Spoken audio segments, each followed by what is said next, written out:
Hi everyone, this is Eleanor Dashwood and I'm so excited to start my photography basics with everyone. And so we're going to get started. This is technically week 2 that the blog has been running, but we're going to be working on week 1 of my photography assignments. So again, we're going to cover an 8-week photography course that covers lighting and composition, as well as the basics of photography. This week and next week, we're actually going to be working on the basics of photography.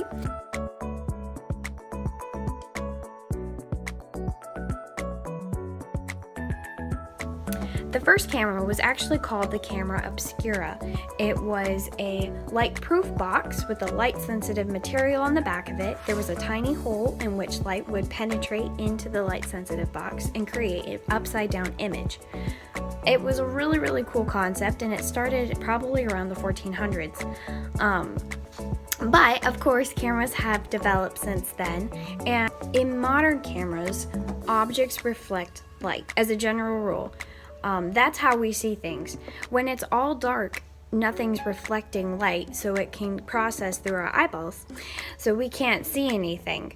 That is same thing with the camera. If there's no light in the scene, the camera can't see anything.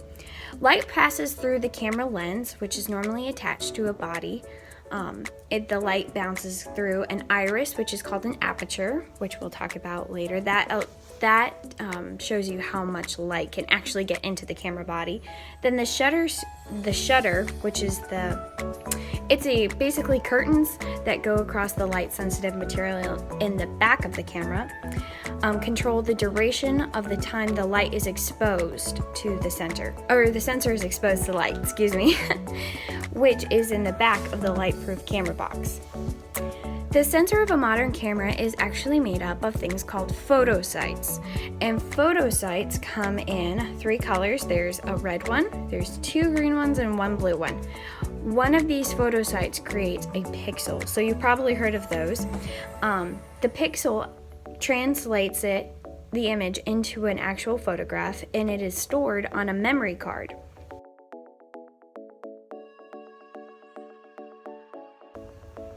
A lot of people wonder about how should a photographer store his or her pictures, and there are two basic ones that people kind of ask about. There's RAW files and there's JPEG files. Now let me tell you what those are. RAW files are capture all the camera sees. It takes up more space on the SD card, but you can edit it more in post-production. So RAW files are really good if you're going to do a photo shoot, let's say of a senior photo shoot, and you go out and you take some pictures, and then you can edit those in post-production and make them look super duper nice. The other file type is JPEG. JPEGs are a smaller version, or a condensed version of what the camera actually sees. It can be edited in post-production, but it is kind of limited though when you're editing. It is easily accessible, whereas the RAW files, you normally need some kind of processor or something like that to open up these files, and they take a little bit of a longer time to load. Organizing your files on your camera. Personally, I have a touchscreen with my T5i, and I like starring or rating each image, and that will actually transfer to my post-production, which I use Lightroom and Photoshop. So that'll transfer, and that'll tell me which photos I saw in camera that I liked, so I can remember and edit those when I get to it. Now let's talk about aperture, shutter speed, and ISO. Aperture, as we said earlier, is the amount of light that is allowed to reach the sensor.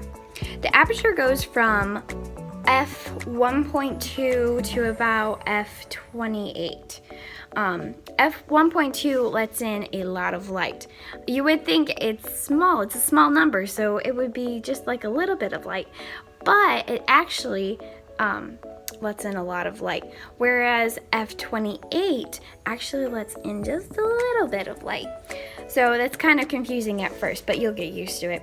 Aperture not only affects the light, it also determines a depth of field, which I'll discuss later in next week sometime. Shutter speed is the duration that the light is allowed to reach the sensor. As I mentioned before, it's like kind of curtains that go in front of a sensor. The two curtains are controlled by how fast or slow you select the shutter speed to be. 1/8 of a second is a really slow shutter speed that will introduce blur into an image, while 1/1000th of a second, so 1/1000, creates a very sharp image with a fast-moving subject. ISO is measures the sensor's sensitivity. I know that's a lot of S's, but it is best explained by bees. Okay, so if you had 10 bees collecting honey, you would get only 10 bees worth of honey.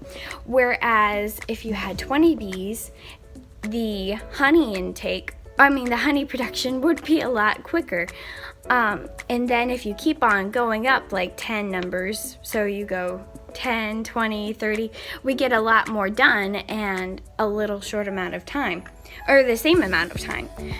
That's kind of how the the ISO works. It depends directly on your sensor sensitivity. So if you have 100 ISO and the scene is bright out like today, it's a really, really nice day out, you could get away with that.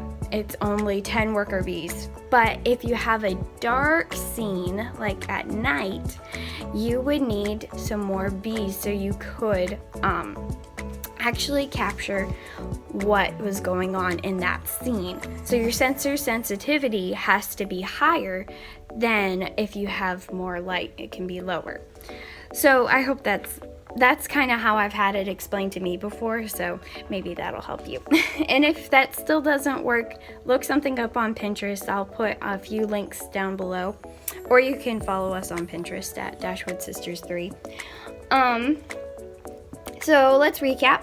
So how your camera sees, we talked about that, the basics of the light coming through the lens and the light coming through the lens and then going to the light sensitive material at the back, which is called the sensor, made up of pixels. We learned about using your camera. I have a Canon T5i, and don't forget, if you are planning on getting a digital SLR, that is definitely what I would recommend getting, a Canon, and one of the Rebels are really, really good for beginners. I know the T3i is good.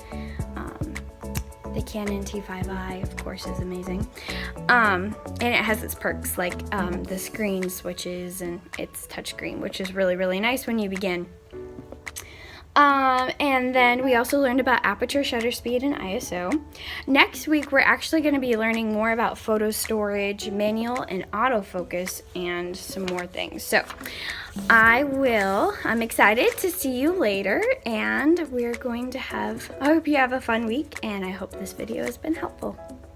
Bye!